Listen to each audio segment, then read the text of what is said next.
Welcome to this video on finding the top ETFs. That stands for Exchange Traded Funds, by the way, if you didn't know, although imagine if you're here, you knew that. So ETFs trading is a little more challenging than most people first think. And let's dive into the details of that and help you with your trading so that you can hopefully make more money.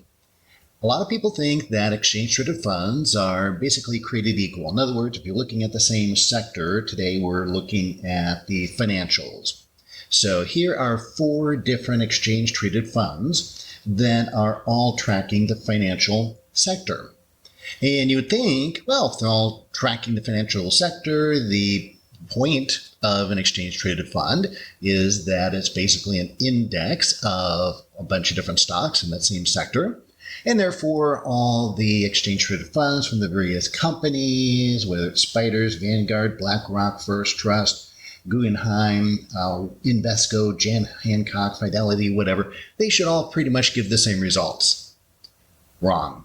They do not. They do not. And that's what this video is all about, is to help you see, first of all, the difference, and then how to determine which is the best one to trade for you at any given time. So first of all, let's just point this out. So what I've got here, let's get into the basic premise, and then I'll show you how to evaluate this for yourself. So we've got, let's just look at current data. We're going back 90 days. So this is about 3 months worth of price action. And as you can see, we've got a big disparity between these 4. So these 4 are, let me bring these up for you here real quick. Actually, it's going to go off the screen there, but we'll look at the black one first, and that is XLF, that's Spiders. And then numero dos, we've got the blue one, and that's VFH. So that's the Vanguard Financial ETF. The red one is IYF, and that is BlackRock. And then the green one is FXO. These are obviously the symbols that you would type in, and that's First Trust. And there's many more. We could have brought up Invesco, Jan Hancock, Guggenheim, Fidelity, others, like I said. But just for simplicity, I thought we'll just look at 4 today. Okay, so different companies that are providing these indexes that are tradable, and very different results over the last 90 days, as you can see. So we've got anywhere from about 6.3% all the way down to 3.129%. So yeah, big difference, right? That matters. About a 50% difference in your profits. Wow. So this is not a little deal. This is a big deal. This you need to know. That's why I'm pointing it out to you today. All right, so why is that? How in the heck can that happen when they're all trading, or all tracking, I should say, the same industry or the same sector? Well, there are several different reasons for that. One is that it's possible that certain funds are tracking certain stocks and not others. Another one would be the weighting. So some funds will be evenly weighted, where they'll weight all the companies in that index the same.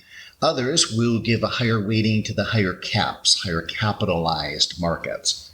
And so that obviously will make a big difference as well. Another one is how often they will rebalance. So if they are going to say, okay, we're going to evaluate this annually and rebalance the index, as opposed to another company that says, well, we're going to rebalance every quarter. Well, that's going to make a difference, not only in performance, but also in expenses and so forth. And talking about expenses, if you're trading these, you also need to look at some of the difference with regard to which are the most liquid, which have the most volume, which trade the most volume. This is especially important if you're short-term trading, then you want something that's very liquid. And you also want to look at the bid-ask spread.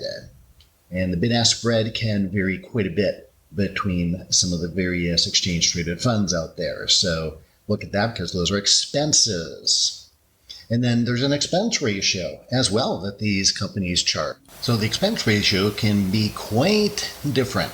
And I immediately looked at Vanguard because I expected them to be the cheapest. And they were very, very low, 0.1% net expense ratio. But it wasn't the lowest. They were the second lowest. That kind of surprised me.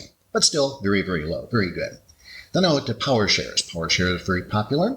And they had a 0.6% net ratio. Wow. 6 times higher. 6 times higher. Again, not a little deal. Not a little deal. Then when I looked into it, I found out it was because that they turned over their portfolio more often. But again, now how does that affect performance? That's another thing. Maybe more turnover will actually improve the performance, but you're paying for that more active hands-on management by their team. So it all weighs out one thing. You can't isolate one thing over against another. You need to put it all together. So how do we put it all together? And this is what we do. I put together a chart like this. Now this chart is different than a typical chart. So this is called a percent change chart.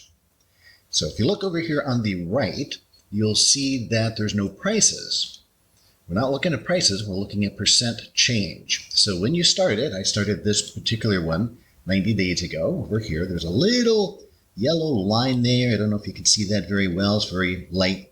But anyway, that's where it started. So they all started at the same spot, zero change, 0% change, because they're all starting at no change on that day. Okay, so that is kind of our benchmark. And we're looking at, okay, which ones perform the others?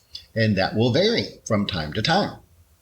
So we'll just refer to the colored lines here since we don't have all the labels up right now. So you'll see that, okay, right out of the bat, the black line performed the best. And that's great. That's the spiders, by the way. And then as it came down, but then the red one held up the best on a down market.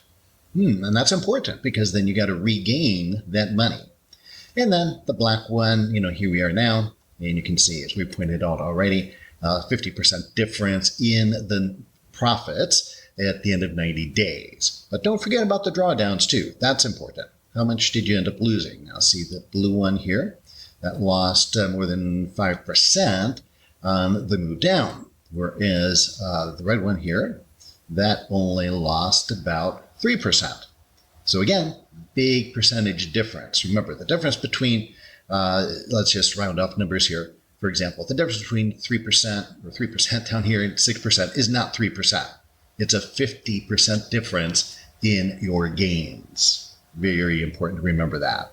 That's how I do it. I use a percent change chart. I look at this and I look for these markets to outperform, see which ones are underperforming, outperforming. And you can do this with anything. So I'm just doing the example with exchange traded funds here, ETFs, for trading to find which are the top ETFs at any given time. And as you can see, it will change. It will rotate.